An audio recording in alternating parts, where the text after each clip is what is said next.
dive on him. This is twice now the Celtics have been first to the floor. They try to Save with Horford. Unbelievable. Boston first to the floor. So good. Brown fakes, fires up the three. Bang! Tatum dives on the floor. Everybody dives. Jaylen Brown with the flush. Blocked by Porzingis. He's doing it all. Tatum spinning, driving, layup. Got it. Washington drives. Blocked by White. Oh, what a block from Derek White.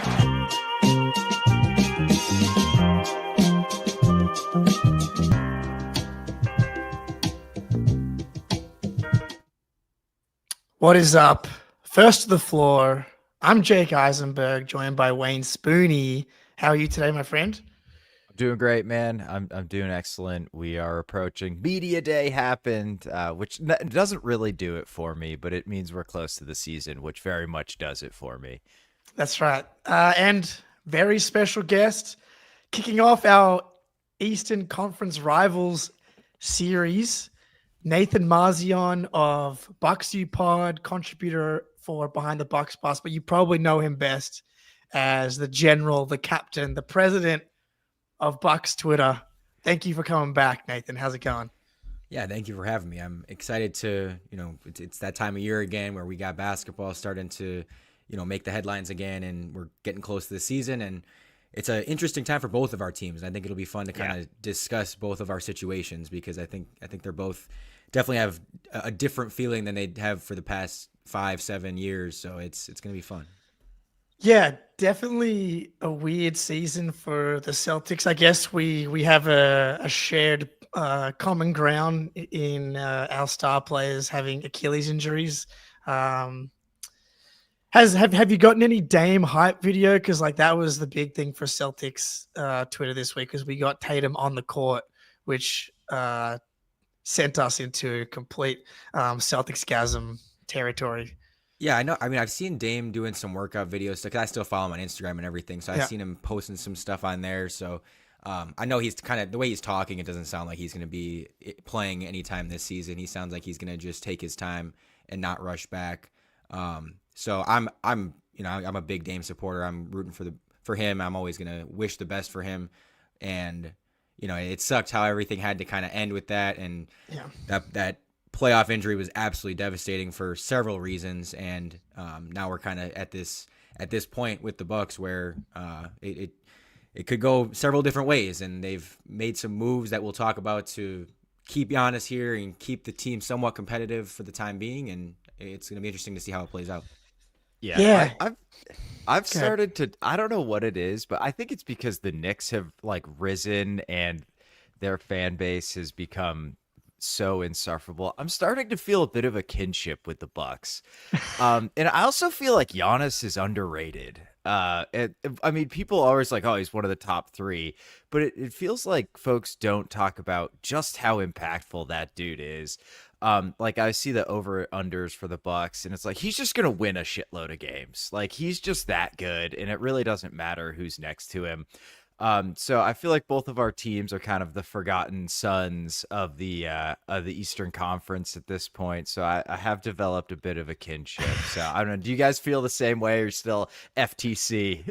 So me personally, I can't say I feel the same way. I still have bitter feelings from the 2022 playoff series. Ever since then, I have not been able to get to a point where I can root for the Celtics. Fair. I've gotten close when the Pacers were pissing us off and making, everyone was hating on the Pacers and you guys were facing them. There were times where I was like, I almost can get to rooting for the Celtics, and I just couldn't get there. I just couldn't get there. So it does. Fair. It helps a little bit that I hated Al Horford. It helps that he's gone. And Marcus Smart was, obviously when you guys replaced Smart with Drew for a little bit, it made you a little bit more likable. Fair. I mean, we still love Drew, but then I also had this whole dynamic of I don't want Drew to now help the Celtics because that's just going to piss me off a ton. So it was for a couple years there a perfect storm of just man, this team is just really good and it pisses me off. So it does make me happy that you guys should have a bit of a down season that I don't have to worry about. If the Bucks aren't going to be very good, I don't have to worry about the Celtics going and winning another championship, hopefully. Yeah, I'd be surprised if the Celtics win a championship this season. That's for sure. I don't know. Tatum's doing stuff on the court. I'm sure he's got the sports movie scripts, in the back of his mind that I'm going to come back and, go all the way. But what are the vibes for the Bucks going into the season? Because like any year you have Giannis in his prime, like, there should be, a relatively high standard, but there's, Middleton's gone, Dame injury. The cast of characters on the Bucks roster is, depending on the day, I feel different about the Bucks. Like sometimes blink test on the roster, I'm like, hey, I don't know. And other days I'm like, how many of these guys are maybe out of the league in a different year? So what are the vibes heading into the 25-26 season? I think most Bucks fans are the same way. I think there's times you look at this roster and you can kind of squint and be like, this team actually, like if things really, mesh together well and you can make a couple tweaks here and there, maybe at the deadline, like this really could be a team that makes some noise and is very underrated. And then there's times you go, man, like who's our third best player? Is it Gary Trent? And you're just like, okay, I mean, I don't love that. And Kyle Kuzma's still on the team and Doc Rivers is still here. And there's just things that you're like, that keep you from being all in and like very happy about this team. It's a weird situation that they were obviously put in once Dame went out. And you still have Giannis in his prime, and you're still trying to capitalize on that and keep him happy and keep the team competitive. They're always going to have a floor with him as long as he's healthy. You're going to be in that top 6-ish range at least of, or borderline top 6 team, playoff team in the East, especially now with the way that it's kind of shaken out with Halliburton getting hurt, Tatum getting hurt. It's opened things up a little bit. But they were at this point where it's like, okay, so Dame's out for the season probably. What do you do here? And do you just kind of eat it and take let the contract expire and get off him next year and just kind of have a year without Dame and not, you're not really going to have a chance? Or do you just try to put together the absolute best team you possibly can, even if it's still not really a championship team yet? That's what they did. And they, waived him, stretched him, and used that money to then sign, or that space to then sign Miles Turner, which is about as good of a Brook Lopez replacement as I think you could possibly ask for. I mean, he kind of is a younger-ish version of Brook, not exactly the same player, but I don't think he's quite the rim protector Brook was, at least in his prime. But he can shoot the ball. He is much more dynamic defensively, where Brook, they always were kind of stuck playing a certain style of defense, and it was just they didn't have a lot of flexibility. They were really slow. Now they have a little bit more options on that end of the court, and they can do more, and they have different lineups that are really intriguing. And so there's just a lot of good and bad. There's a lot of like, I don't love this roster, but there are parts of this that I think could be really fun, and they're going to be younger. They're going to be more athletic. They're not going to be the slow old team that has potential, but like they just on a night-to-night basis can't keep up with a lot of these younger teams. It's not going to be that anymore. And it doesn't mean they're going to win more games, but I don't think they're going to be getting beat in fast breaks and looking old and looking slow and being as dull as they kind of were the past couple of years. Even though they had a lot of star power, they just didn't have a lot of firepower, I guess is a good way to put it, is they just weren't like an exciting team for the past couple of seasons. So that might change. That's exciting, but I still don't know how good they'll actually be. Yeah, well, question for you, like, is that what you would have done? Or would you have just like ate the last year of Dame's contract and dealt with it that next year? To me, it all comes down to what are they going to do now after that with basically it comes down to Kyle Kuzma, because if you're going to stick with so because when it happened, when it comes out that they're getting Turner, they're waiving Dame. At that point I went, okay, because before that happened, there was a lot of talk of we're going to take basically a gap year with Giannis and pitch him on this gap year and say, okay, we're going to have 1 year where we're not going to be very good. Dame, we're going to, and then either Dame's going to come back the next season or we'll get off his contract depending on what he wants to do. But we can use this gap year to kind of make some moves and maybe get a couple young guys in here, and then next year either get Dame back or he's gone and we can use money elsewhere. And then next year is when we can really start to get this thing going again. Well, once you waive Dame and spread that contract out 5 years, and now you have 5 years of paying Dame $23 million and bringing in Miles Turner, it's like, okay, to me, that's out the window now, because if you were going to take a gap year anyways, you wouldn't do that. So you now have to be kind of all in on making this season as good as possible, because otherwise it's like, why not just let the contract of Dame run out and take that gap year instead of having to pay Dame for 5 years? Now, to me, it's like you've got to be now all in on this season. And it's clear that like you can't be all in on this season if you still have Kyle Kuzma playing heavy minutes and you still don't have wings on this roster that can do anything with the ball in their hands. Like they're not yet at the level of being a true contender. And I think most rational people, most Bucks fans would say that they're not at a contender level. You're always going to, as I said, have a baseline floor with Giannis, but to really get to being like a championship team, they got to be better than they are currently. So if they don't do anything after, like before the deadline, and this kind of ends up being just the team that they roll with, and they end up making the playoffs, losing first round, maybe, getting second round, but they just never are really a true contender, I won't understand why they did this whole wave and stretch thing. Because I'm going to be like, why are you paying Dame for 5 years when you could have just not and taken a gap year anyways? If they do make a move, let's say trading Kuzma to get a wing in here, an RJ Barrett or something like that, that's just a placeholder name of someone that, could be a guy that moves the needle a little bit. He's available. I'm sure RJ's available. Yeah. But if you can make a move like that, all of a sudden I'll be like, hey, okay, now you have a team that is about as good as you could possibly have made it for this season, and you at least have somewhat of a chance. I can understand what you were doing and why you had to go waive Dame, make this desperate move to get Miles Turner and everything. But for right now, it's a little shaky because it's like you did this, you're sacrificing money down the road, and you're still not really you're not any better than you were last year. For it's just like right now it doesn't make much sense, but it could make sense down the road. Yeah, at first I was like, what are you doing with the wave and stretch thing? Because you're digging this hole. But as time goes on, I'm like, the Bucks are in a bad spot long term regardless, I think, right? And Giannis is going to turn 31 this year. You don't want to have any years, like at least if when Turner's on the team, you have that rim protecting stretch five.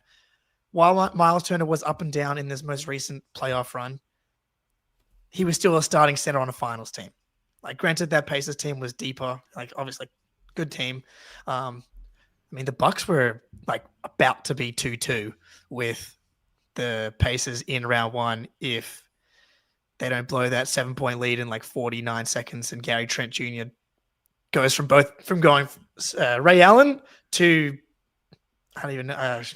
Kevin Porter Jr. comes to mind. That's because I'm thinking about the Bucks. But like they were so close to being 2-2 and pushing the Pacers, even without.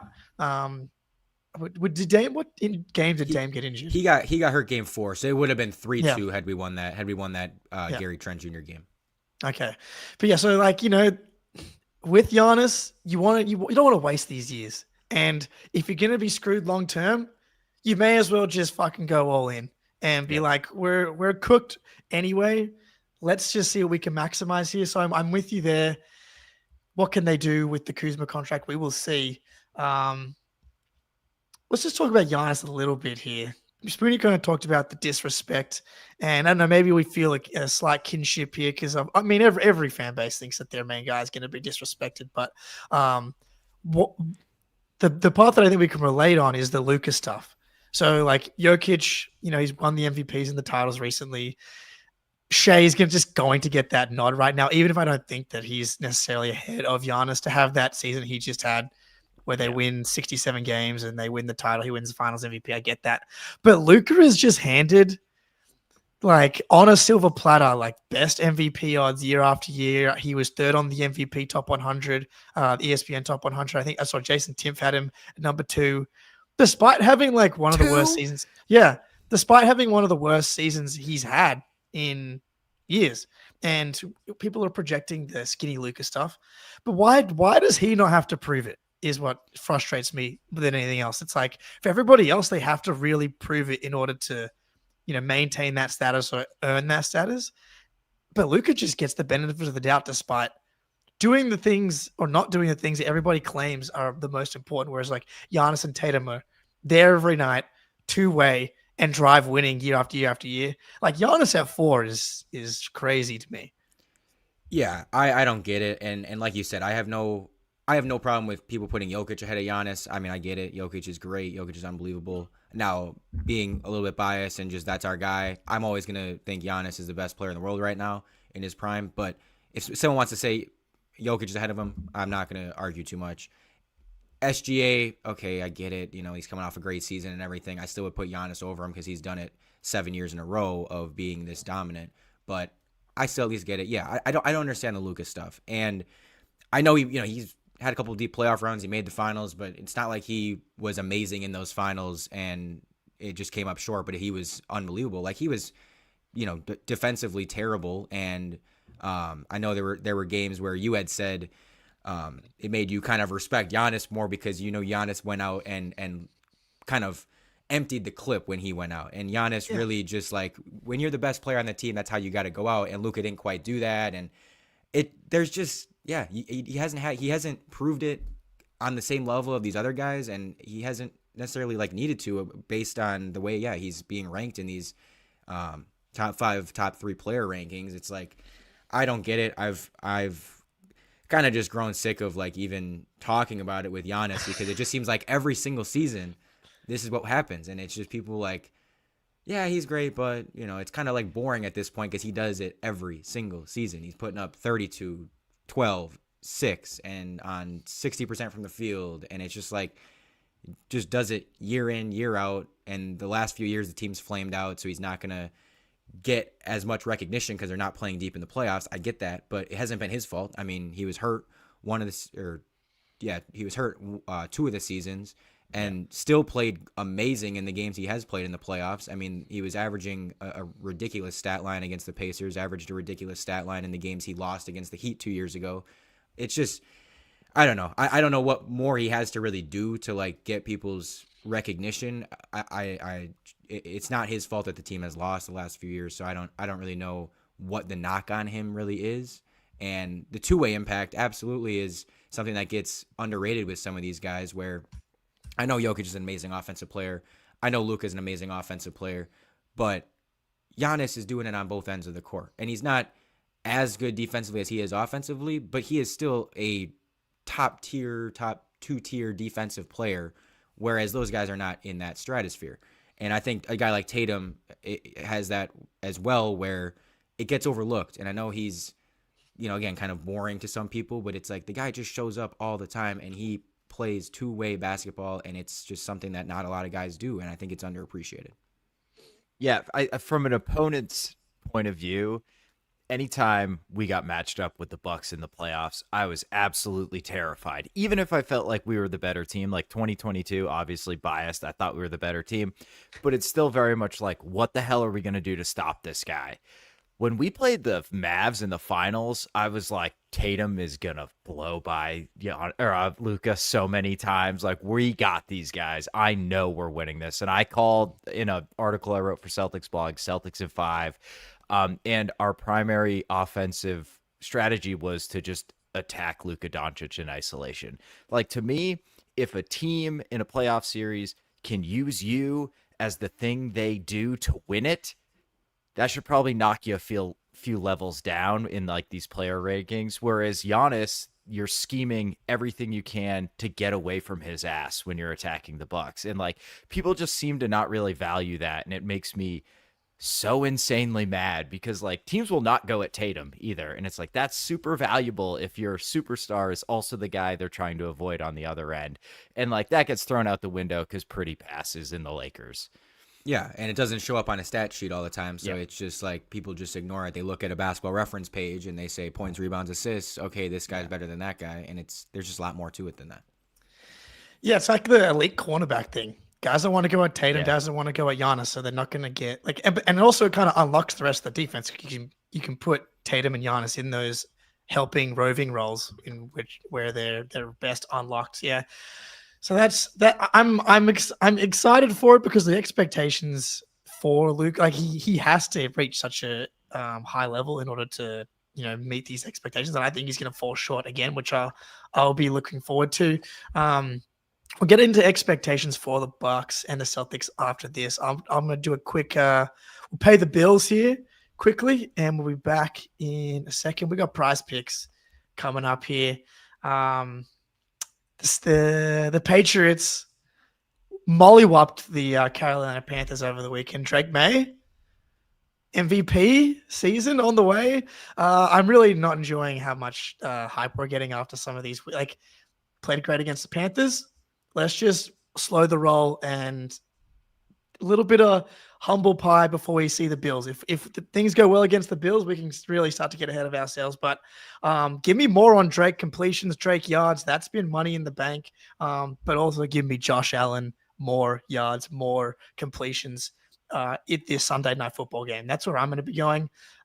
Prize Picks offers injury reboots. So, if one of your players gets injured in the first half, doesn't return, Prize Picks won't count it as a loss. Like, if Tyreek Hill rips his knee off his body, good news. You don't lose your bet. Download the app today. Use code CLNS to get $50 instantly after you play your first $5 lineup. Download the app today. Use code CLNS to get $50 instantly after you play your first $5 lineup. Prize Picks, run your game. We're kind of rolling on Prize Picks, so keep listening to my advice here. Crushing it. Yeah. So I was looking at the over-unders. The Bucks are set at 42.5, and the Celtics are at 41.5, which pretty close considering Giannis in to Tatum out. But what are your expectations for the Bucks going into this season? To start the season, it's very tough to totally put your finger on it because it's going to be very different. It's going to be different style of team than they've had in recent years. But my expectations are definitely different. They're a little bit lower than they have been for the past 6-7 years that Giannis has been in his prime, where they've had a really good core around him. And it just feels like, okay, you've got a great 3-4 players, Giannis, Chris, Drew Brook, or Giannis, Chris, Dame Brook. And you're just like, okay, you have that core. If that stays healthy, you're in good shape. And then if you can just get a couple more impactful players, you can really be possibly a championship contender. The team as it stands right now is just kind of like, okay, Giannis great, Turner good, everything else is just very iffy. And not that there's no other good players in the team. There's a few other players I love on the team, but just you're not totally sure what that core is, and you're not totally confident in the floor of this team as it stands right now. So the expectations are a little bit lower. I'm looking at them more as like, okay, they're probably a borderline top 6 team in the East. Maybe they could sneak into that top 4, top 5 if things go well. I don't think they're on the level of like the Cavs, the Knicks, probably the Magic, but there are some, they could be in the mix with in the middle of that Eastern Conference playoff picture and possibly win a round right as it stands right now. Again, as long as Giannis stays healthy, you have a very high floor. But to really get a good ceiling out of this team and become a true, possibly contending team, I just think another move has to be made. And that's kind of what I was talking about before, where if you don't make another move, this whole thing won't make as much sense to me of going to get Turner and waving Dame, because it just will feel like you still are stuck in this middle ground that you're not a contending team. But if they can make another move, I think a lot of Bucks fans will start to get to that point where it's like, okay, now I can kind of see the vision of this team becoming a possible contender if you're able to trade Kuzma and get a wing in here, because that's what they're mainly missing, is they just don't have much on the wing. Yeah, I think from a regular season standpoint, that Giannis Turner front court just works so perfect. Like Turner took like 3 shots at the rim per 100 possessions last season, which is like nothing for a center. That's exactly the dude you want next to Giannis on the offensive end. Like, he's just so comfortable spotting up from all around the 3-point line. He's like really good with handoff game. He can even put it on the floor once in a while too. I just think like Turner is the perfect non-star to have as a big man next to Giannis. And I just think those two together are just going to win a ton of regular season games, especially like I feel like Cole Anthony's kind of going underlooked. Like, as a regular season player, he's good. Like, regular season, as a regular season player, like, he's going to have those games where he just goes for like 30 and wins you a game, like against the Wizards or something. So like, you guys to me just have enough dudes who are like not shitty to be a really solid good regular season team. So yeah, I see you right in the mix with the Pistons. Absolutely. Like if you guys were the 4 or 5 seed, that would not shock me at all. But I think to your point, like I'm not sure I see the playoff upside here, because you are talking about like, well, if we need ball handling, that's Cole Anthony's job. And it's like Gary Trent Jr. is a very nice player, but he can't dribble the ball. He can't create offense. And it's just going to be a lot of Giannis. So Kuz is interesting though, because I think he's got like a $30 million contract. So there's a lot out there you guys could go shopping for. Your pick situation, I think, is still a little touch and go, but I think you got some. So it'll be interesting to see what they do with it. But I like over 42.5. Like I feel like that's a hammer. I think they're going to be easily over that 42.5 number. Yeah, I do agree with everything you just said. And regular season wise, I think they'll be fine. I'm not super worried about them, just having a horrible regular season and really being that bad. Because yeah, they have several guys that can give you regular season minutes, play fine in the regular season. Kevin Porter had a good regular season after the trade deadline with us. As you mentioned, Cole Anthony. Kuzma, even at times in the regular season, can be fine, where he's got games where he's scoring 20, 25 points and looks good.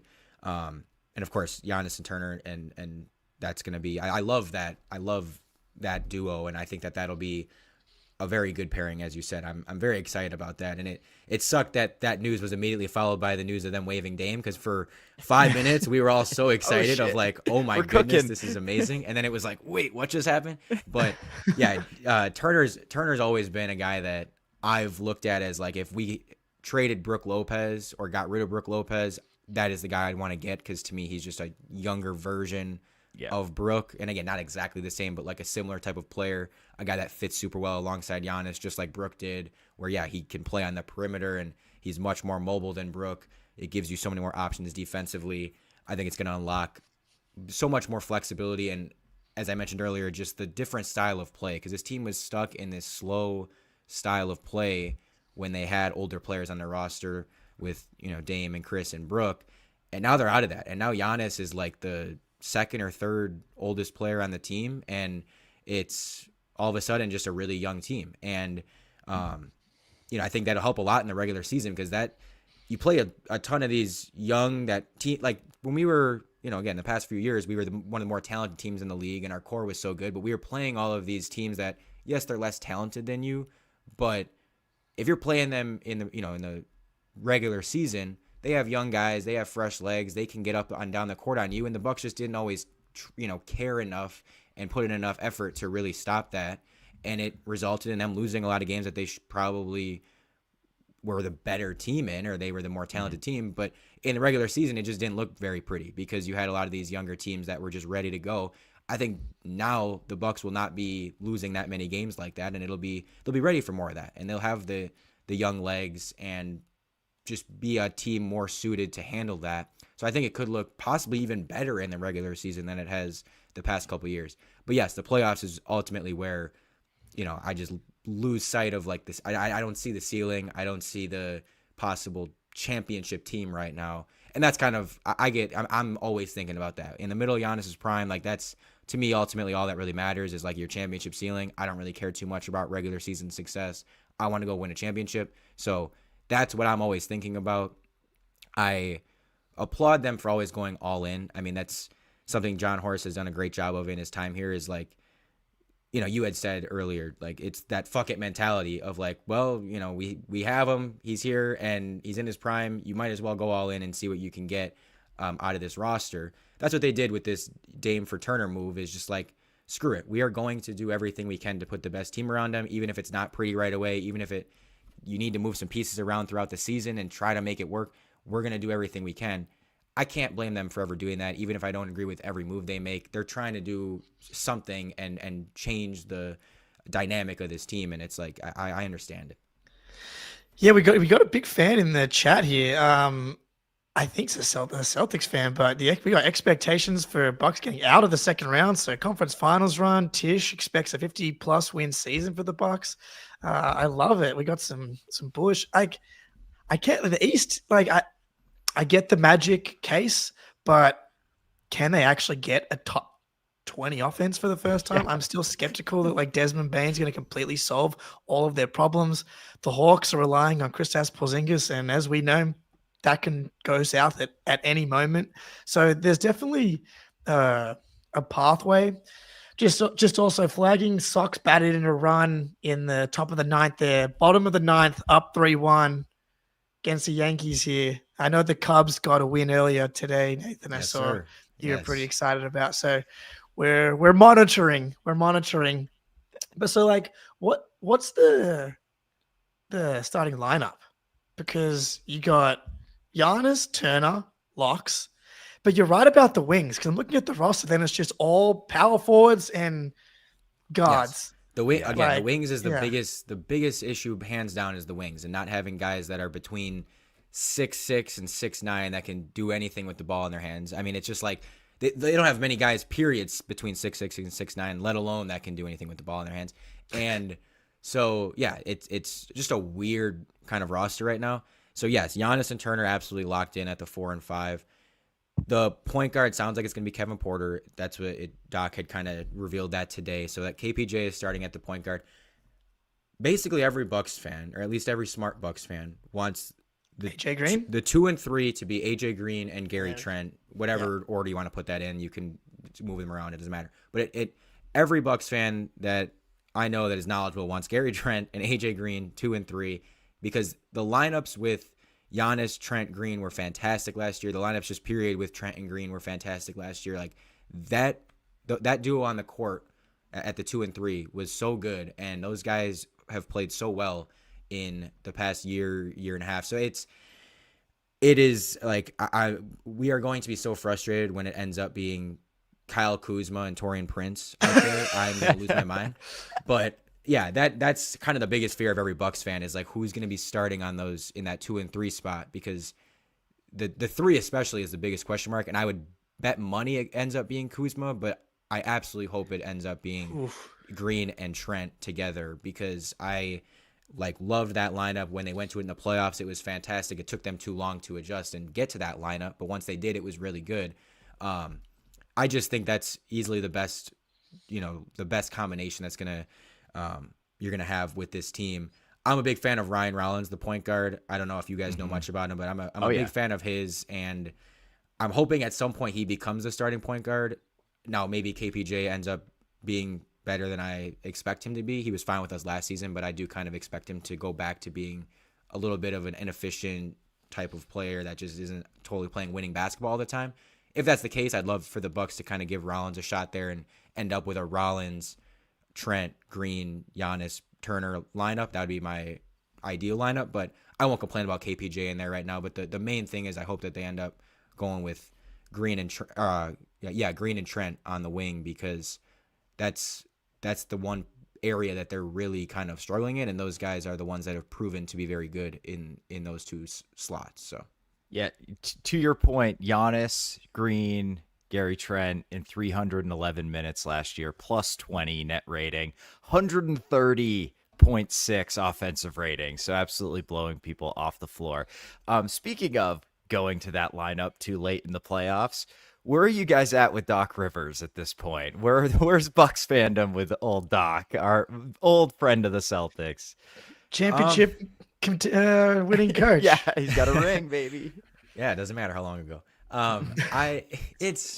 Look, I mean, we kind of just had to accept that, like, okay, they're rolling with him, and I don't absolutely hate him, but it's just like I don't trust that he's gonna pull all the right strings. There's a lot of lineup stuff that was questionable last year. There are guys that he just seems to like that I think most Bucks fans and most people that watch basketball would not particularly like, such as Taurean Prince or Kyle Kuzma. And so I can't say I trust him. I will give him credit that he did give some of the younger guys more opportunity than I thought last year. Like at the beginning of the season, they were playing a ton of Pat Connaughton, DeLon Wright, and they clearly just didn't have it. And he was able to quickly switch to playing AJ Green more, playing Andre Jackson a little bit, who now has fallen back out of lineup, probably won't be on the team. But it's just like he at least was able to give those guys some opportunity. Ryan Rollins got some minutes last year, so I'll give him credit for that. But I'm not going to trust him until he proves it to me in the playoffs, and I just don't see that happening. So like I'm still down on him. I'm still not a believer in him, but like I don't know. It is what it is at this point. I don't think he's the worst coach in the league, but I definitely wouldn't think he's a top half coach in the league. So Yeah. Regular season wise, he does like you're gonna be like a competent, well run team. Like transition defense was better with him than Andrew Griffin and stuff like that. But he's not gonna leave you being like, man, these creative schemes and the way that he's like maximizing the roster. But there's definitely enough here. Like I know that that's what I would do with Gary Trent, AJ Green at the 2 and the 3, and man, like Giannis, I think is a good bet for MVP. Put the ball in his hands and just let him carry because the playmaking has gotten so good. Like just let him get downhill in the regular season. That's spray to shooters. Yeah, that's something. I mean, I haven't even brought up yet. Is that with Dame gone, obviously the ball is going to be in Giannis' hands a lot more, and he is going to be the primary initiator basically all the time, and he's going to be kind of playing this point forward, sometimes even point center type of role, and he's proven, over the years and in last year that like that can work really well. I mean, down the stretch last season, now it was against bad competition, so take it with a grain of salt, but I mean, people forget they won their last 8 games, I think it was, when Dame was out. And, Giannis was just putting up triple doubles and he was playing fantastic and the offense was fine, running through Giannis. And so he's gonna be absolutely the focal point of the offense. I wouldn't be surprised if he averages an easy career high in assists. And, he's never been, I think, higher than like 6.4, 6.5. I could see him averaging 8+ possibly this season if he has the ball in his hands as much as I think he will. So that alone gives you like a decent offensive floor when you have Giannis and you have him running the show and you can kind of create everything off of that. I mean, that lineup gives you a solid offensive floor. It's just going to be a matter of like, again, can they pull the right lineup strings and can Doc play the guys that we all kind of see the lineup numbers and say, these are the guys that should be playing. If Doc is able to just give AJ Green, give Gary Trent, those guys, the opportunities that they deserve and kind of push or pull back a little bit on the Taurean Prince stuff, the Kyle Kuzma stuff, I do think this offense can be really good. I think this team can be good in the regular season. It's just like I can't say I completely trust that to happen. I still think there will be more Kuzma than I want, more Taurean Prince. They signed Gary Harris, who absolutely sucks, and I'm hoping he doesn't get a ton of minutes. But again, I wouldn't be shocked. I could see it. I could see some random Gary Harris minutes coming in there. So, I mean, I like. You mentioned Cole Anthony earlier. I like having him as a guard as well. So there's some solid depth pieces at guard and at the bigs with Bobby Portis, obviously Giannis, Turner, Jericho Sims was pretty solid last season. They have solid depth at certain positions, but again, it keeps coming back to the wings, and that small forward position is like, I just don't know who's in that in-between area because they don't have guys that fit the mold. It's like Trent and Green is a solid 2-3, but like that doesn't give you that means your small forward is like 6'5". Okay, it's kind of short. That's not exactly what you want, even though it can work. It's just it's not. I don't know. It doesn't give me a ton of confidence like to work sustainably for a long time. I think you're gonna end up needing to get someone in here that's in that 6'7" to 6'9" range that again can do something with the ball in their hands. Yeah. There's going to be – go ahead, Jake. No, okay. I kind of think you guys are going to be sort of like a fun offensive team this year, which is going to be very drastically different from sort of the slow plotting approach you guys have had in the last few years. I mean, there's just like all of a sudden tons of shooting. And if you put that much shooting around Giannis, it's going to work and work probably very well. And I think, like Gary Trent Jr., he's undersized, but truly how many teams – are out there where like having a 6'5" small forward's truly gonna kill you. Yeah. I mean, it's all the best teams, but those teams probably gonna beat you anyway, right? So I mean, like, there's not really another option, and I think to your point, that is absolutely the best option because it's just gonna juice the offense so much that like you're willing to concede a little bit defensively. until that trade is out there somewhere. The more you said RJ Barrett, I kind of love that for them because he can initiate a little offense for them too. Like he can totally shoot it. He's young enough that he fits the window and stuff. It's like, okay. And I mean, the absolute dream, this will not happen, but the absolute dream would be Trey Murphy. If they somehow pulled off a Trey Murphy trade, get out of here. I would. You and 29 other teams. I would, yes. But I'm saying, like, I didn't think we'd get Dame, and Horace pulled that off. So now I have all these unrealistic expectations of, like, who we can get. By the way, Red Sox just won. I was going to say, Lotus. Yes, let's go. But, yeah, I know everyone, it's just completely unrealistic. But anyways, yeah, a guy like that is, has the size, can do things with the ball in his hands, decent defensively. Because that's the other thing is it also, on the defensive end, we don't really have a wing defender. It's like, okay, Giannis can sometimes defend wings. You can maybe sometimes defend wings with Green or Trent, but they're smaller. You just don't have, like, Kuzma kind of can, but he's terrible offensively. So there's just not a guy that you're like, I love putting him in there at the 3, and I trust him on both sides of the ball. It's just hard to find someone like that on the Bucks roster right now. And so, yeah, again, I mean, I'm beating a dead horse here, but if they're going to eventually become a team that we can take seriously for a title, I think they've got to end up getting that guy. Oh man, holy shit. That was loaded bases, no outs. And I had it on. Struck everybody out. Yeah. Oh, did they strike out all awesome. 3? No, I got two two pop outs, and it was a 2 strikeouts. 2 strikeouts, and then man, whoo, that was Big tense. win. All right, Red Sox Yankees. We love On to that see note, that. I should probably hit game time, Jake, and Hit then we game can time, jump back and then in. All right. We'll flip to the Celtics. Yep. Alrighty, it's college football season. The wife and I had a rare Saturday without our child, so we got 8th row in Mountaineer Stadium, WVU versus Utah. It was amazing seats at an incredible price, and we got to watch WVU get beat by 40. But it was super easy to get the tickets. We just hopped on the app, searched for the game, and we're shown all the available tickets and all the best deals right on our phone. Their curated deals make it even easier to find the best seats at the best prices, and the last-minute deals can get you tickets right up to the start of the event and even an hour after it starts. But my favorite feature is definitely the seat view, and it shows you exactly what it looks like from any seat before you buy. So take the guesswork out of buying tickets with Game Time. Download the Game Time app, create an account, and use code CLNS for $20 off your first purchase. Terms apply. Again, create an account and redeem code CLNS for $20 off. Download Game Time today. What time is it? Game time. All right. Well, Game Time, baby.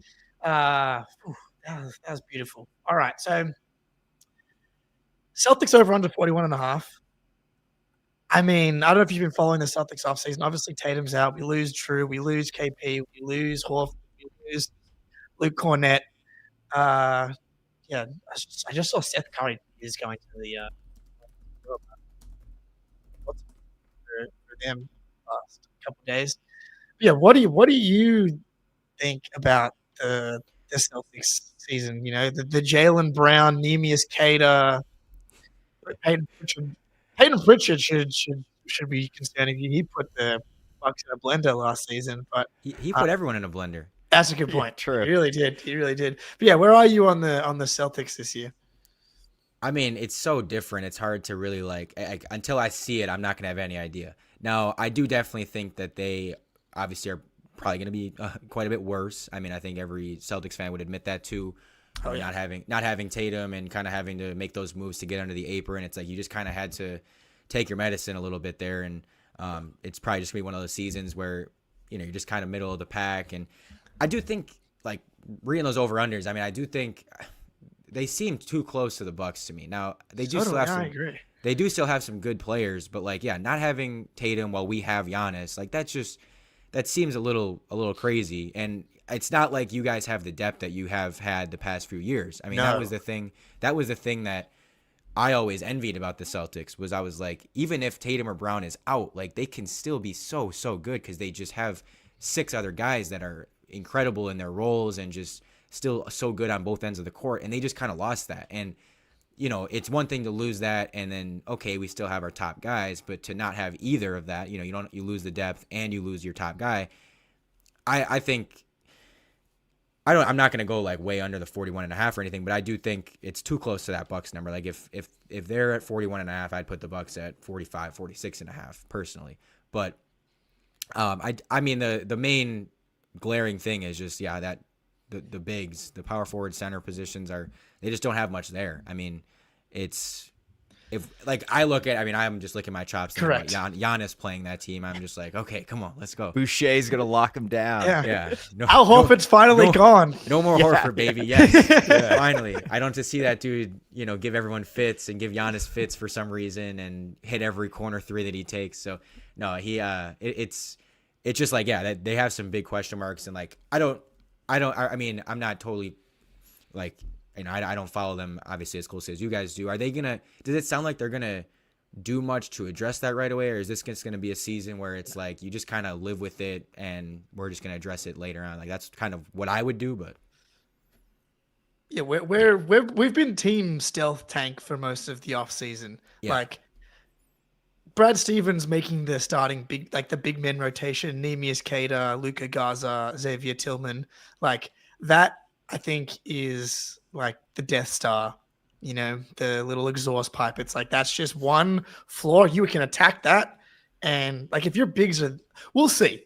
There are some people that believe that Neemias Queta is going to take a step forward, and people believe that Xavier Tillman is rejuvenated a year removed from knee surgery. If they're like closer to backup big man quality as opposed to like lucky to be third big men on good teams, then maybe this team's not as bad as I think. Like my ranges for them has kind of been in the 35 to 40 range. Like I've been under on this for most of the off season. Like when I say the names Baylor Scheinman, Ugo Gonzalez, Jordan Walsh, Josh Minot, who am I forgetting, Spoonie, in that group Shireman. of Baylor Scheinman. When I say those names, Nathan, what happens? What does that do to you? Do you know who those people are? Oh, I do know them because I follow way too much college basketball and I follow way too much NBA draft stuff. So yes, I do know them. But I know that they are, not exactly giving me a lot of. I'm not losing sleep at night. Let's say that. Unproven, we'll say. Unproven is Yes. a great word. Yes.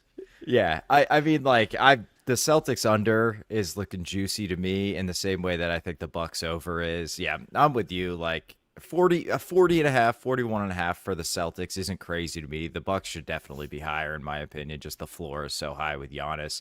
Yeah, we got Boucher too, Jake, at center. You forgot about Big Bouche. Yeah. I don't. Like, oh my God, that's such a sexy pairing, but it's not a Tatum universe. I do kind of like Boucher. Like he was someone that I had on like before the free agency. I kind of was like, okay, maybe he could be a guy if the Bucks can get him for cheap. Like I wouldn't mind him, but yeah, if he's one of your main guys, it's just kind of like I there's just not a lot there for the Celtics. What do you guys think of the whole Simons thing? Is he going to be on the team long? I'm not totally sure what the latest is with that or kind of the intel. Go ahead, Spence. Well, we don't know. They've definitely been shopping him, so I suspect he will not be around very long. But I actually do think offensively he's going to be awesome. Yeah. Like I really think he complements Derek White and Jaylen Brown really well. Can run some second side stuff, and he is like a lights out shooter. I think kind of underrated lights out shooter. I just think Simons represents like what is going to be so weird about this season for Celtics fans is we have had incredible defenses for like the entire Brad Stevens era, bar like a hiccup year here and there. We are going to suck defensively. Like it's going to be bad, man. And like, I just don't really know what to expect. And like Simons is going to have to play. He's going to have to play a lot and he's going to look awesome offensively. And then you're going to be able to put him in pick and rolls with Luka Garza. And it's like, oh my God, what is happening? What happened to my team, man? So like, I suspect he just doesn't, to me, really a Brad type of player. Brad would rather a guy who's slightly worse overall, but is a two-way guy than someone who's like so offensively focused like Simons, I feel like. Yeah, real Go quick, ahead, Nathan. I was gonna say, like, I'm so used to every single Celtics player being someone that you have to worry about on both ends, and like you can't attack anyone, and they can switch everything, and that's just what I'm so used to. Like, it's gonna be so weird to Same. go against the Celtics and be like, oh, okay, barbecue chicken, let's go. Like, it's just like I'm so used to going against Celtics and being like, oh great, like they're gonna make everything super super difficult. This is gonna be hell, and if we're gonna win this game, we kind of gotta just hit a bunch of threes or whatever. It's just like I'm so used to that type of Celtics team. It's gonna be so different as an opposing fan when we go up against them, and you're like, oh yeah, that's right, they suck on defense now. Yeah, it's funny. Like yesterday for a Celtics blog, Josh Minot was talking about how Joe Mazzulla has this weird closeout technique where he's backpedaling. And I went to try and find some clips of like closeouts they just switched so much. I was like, there's not really a ton of closeouts going on here. We're not in rotation very often. So I kind of scrapped that article because I'm not watching 1,000 possessions today. So I got to find something else to write about for now. But yeah, the Simon, I don't think they're going to be able to trade him is the problem. I think they probably would have by now. We're gonna, for people listening, we're gonna do a pod either tonight or tomorrow, media day. We're gonna buy, sell. Which of are you buying the Xavier Tillman rejuvenation? Are you buying Anthony Simons? Yesterday said I've been challenged defensively. Joe told me I'm not as bad defensively as everybody says you are, and like he said that It's not about whether or not I'm a good defender. It's about whether or not I try and, want to. And that's just something that like bad defenders say, in my opinion. Like there's effort is a part of it, but it's not just effort, in my opinion. Like you don't like when D'Angelo Russell came out and was like, I want to be Derek White. I was like, that's not how it works, really. That's that's something that's ingrained in you from like a very young age, and like flipping that switch is difficult. So I'm skeptical that Anthony Simons can go from like 5th percentile defensive estimated plus minus to average, but that's what media day is all about. So that's kind of where we are in wait and see. But I would guess like 25th ranked defense, 23rd ranked defense if I had to guess for right now. And that is one thing that I do like about this Bucks team is they should be fairly balanced. There shouldn't be I don't think they'll be terrible offensively because you have Giannis, and I don't think you'll be terrible defensively. Ton of shooting. You got they're going to have a bunch of shooting and Giannis, so you're going to be fine offensively. I think you even could be surprisingly really good offensively if things break your way. And then defensively, I mean, I don't have a ton of concerns with them defensively other than the lack of wings, lack of wing defense, because I mean, you're going to have, as I mentioned, way more flexibility and lineup options when you have Miles Turner out there, and the different style of play that they're going to have, being faster, being more athletic. They're not going to be beating the fast break like they were the past few years. I think that the Bucks should be a borderline top 10 offense and defense. I don't think they're going to be elite in either one, but I think they'll be solid in both. And so again, they just have that floor that you're like, okay, they're going to be probably fine. They're going to be a solid regular season team. It's just about reaching that ceiling and getting a team that can reach that ceiling. And I think to do that, you're going to have to fully buy in on either the offense or the defense. Once again, coming from the wing, because you're either going to have to get a wing that can play defense and all of a sudden you become a defensive minded team with just enough offense, or you go get a wing that can create offensively and become an offensive minded team with just enough defense. So I think hopefully something opens up at the trade deadline and they're able to do that. But it should be fun to not have a team that we're so worried about being slow and getting abused defensively by all of these faster teams. It'll be different than the past couple of years. Yeah, real quick before we get out of here, because I think we're approaching an hour. If you were in the Celtics' shoes, like Jake said, he and I are kind of in stealth tank mode. Like, do you agree? Like, hey, if we're top 10 pick, Simons expires, do you feel like that's the move, or would you be looking to shop Simons, get better, maybe find a late 20s type guy that can improve the team, be here long term? I mean, I would probably lean stealth tank mode, and I mean, of course, you kind of want to see how things are looking as the season goes along, sure, and all that. But I mean, the only way I'd be the only way I'd be going all in to get a player for right now is like you said, if they're a younger player that can fit the timeline and will be there long term, okay, that's different because then you're going to have them going forward and that's valuable. But obviously you're not going to go all in to get a guy that is either older or won't be that, only is there for a couple of years and you just don't have a lot of team control over. That to me would be a mistake to be short-sighted in that because you still have a younger, young duo in Tatum and Brown. You've got plenty of time. You don't need to rush it. Especially with Tatum being hurt and, probably not wanting to rush him back. So I would lean stealth tank mode. And like you said, Simons expires and there's more you can kind of do.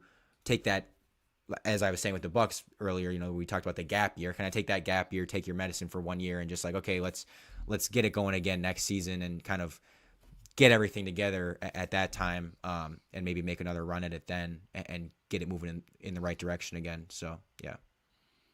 It's hard to do though. When you have a great player in their prime, it is hard to just be like, we're just gonna take it. And now again, it helps in your guys' case that he's hurt, that you don't even have to with us. It was are we gonna really just waste a year of Giannis's prime? And maybe we still will. Maybe we still will. We might not be good and we waste a year of his prime, but it just he can't be that bad though. If Tatum or Giannis play, Tatum's never been below 500. There was that 1 year where we fucking started Tristan Thompson and Daniel Tyson. He was 22 and they still ended up 500. So it's especially in the East, if you're in the West, then maybe you'd be able to do it. But in the East, it's going to be too hard if they're playing to get too low. The East-West thing was also something that I had mentioned on a podcast where I was if the Bucks were in the West, I would legitimately be I can't guarantee this team makes the playoffs. They might be a 9 or 10 seed and fall out of the play-in and, you lose in the play-in and all of a sudden your season's over.